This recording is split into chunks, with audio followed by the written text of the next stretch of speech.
Francisco Javier Clavijero nació en el puerto de Veracruz, en la Nueva España, el 9 de septiembre de 1731. Debido a que su padre fue nombrado alcalde mayor de los pueblos de Tecihuitlán y Xicayán, o Xicayán, la Mixteca, o sea, en Oaxaca, es que tuvo bastante acercamiento con indígenas y eso contribuyó a que aprendiera idiomas como el otomí, el náhuatl y el mixteco y otros que hablaba por influencia de su padre como el latín, el griego y el hebreo.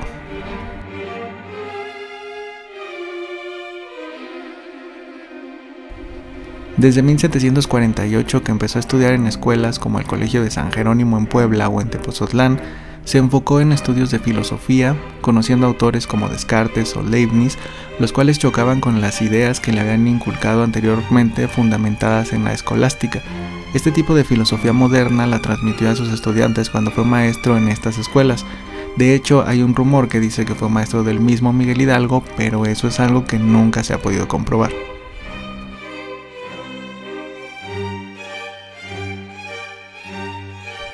En 1767 sería víctima del exilio de los jesuitas de la monarquía hispánica, que fuera ordenada por el rey Carlos III debido a la revuelta que hubo en Madrid el año anterior, conocida como el Motín de Esquilache, la cual se le atribuyó a los jesuitas. A grandes rasgos, estos disturbios empezaron debido a la destitución de Leopoldo de Gregorio, marqués de Esquilache, quien era el principal ministro del rey y a quien se le atribuía la escasez de alimento y un aumento exagerado del precio.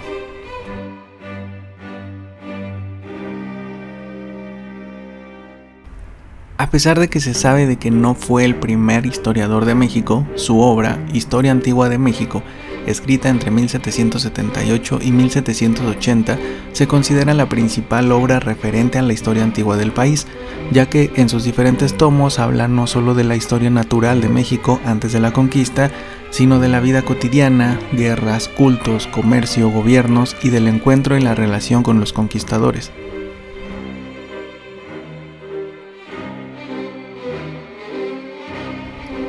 La relevancia del texto de Clavijero radica en que no solamente se dedicó a la recopilación de escritos y estudios de otros autores para esta obra,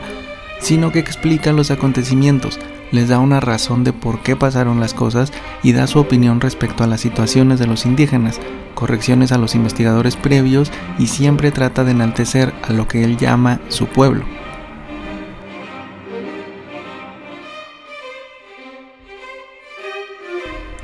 Una de las principales quejas de Clavijero respecto a su trabajo es una que hasta la fecha se ha mantenido presente para los que nos mostramos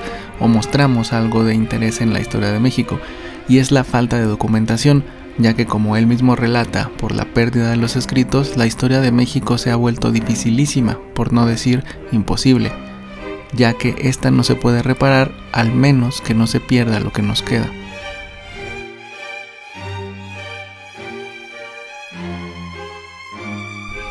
La edición original de su obra fue escrita en toscano, ya que en ese entonces vivía su exilio en Bolonia, como lo mencioné antes, y aunque siempre manifestó querer imprimir su obra en español para que sus compatriotas la pudieran leer, esto nunca le fue permitido.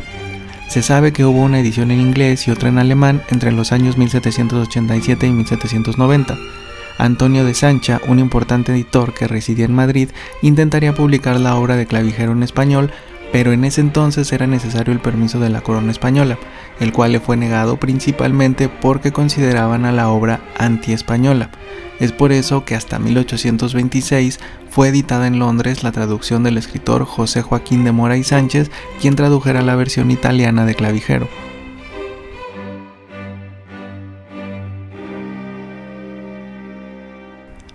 Sin embargo, la obra de Clavijero es variada. Sus principales obras también son La historia de la antigua o Baja California, Diálogo entre Filalates y Paeófilo, Frutos en que comercia o puede comerciar la Nueva España, entre otros textos religiosos.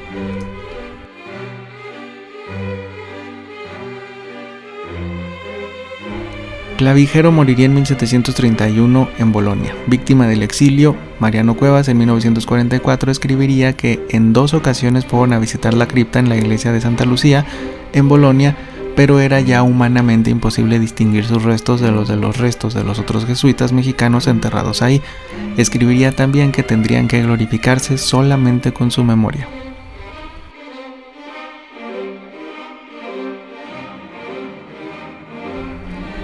El 13 de julio de 1970, bajo el gobierno de Gustavo Díaz Ordaz y también por iniciativa del escritor Gutiérrez Tibón, se publicaría en el Diario Oficial de la Federación el decreto de la repatriación de los restos de Clavijero. El 5 de agosto de ese año llegaría una urna con sus restos a Veracruz y posteriormente, después de una serie de homenajes, sería trasladado a la Rotonda de las Personas Ilustres en la Ciudad de México, donde se encuentra hasta estos días.